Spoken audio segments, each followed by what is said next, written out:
Hey everyone, welcome back to our channel app tutorial. In today's video I'm going to show you how to disable Facebook Messenger pop-up on your screen. It's very quick and easy, so let's get started. First of all, open the Messenger app on your phone. If you don't have the app yet, you can get it from Google Play Store or the Apple App Store. Once you download the app, you're gonna find it under your settings.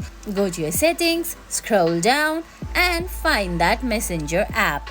Once you do that, on your screen you can see there are options like photos, local network, microphone, camera, Siri and search, and notification. Select notification. Under notification, you can either turn off that allow notification option, or you can see there are type of alerts like lock screen, notification center, and banners. All you have to do is deselect that banners option. Once you do that, Facebook Messenger notifications will stop popping up on your screen. And that's it. That's how you disable Facebook Messenger pop-up on your screen. I hope you found this video helpful. If you did, please give it a thumbs up, leave a comment, subscribe to our channel, and hit that bell icon. See you in the next video. Thanks for watching.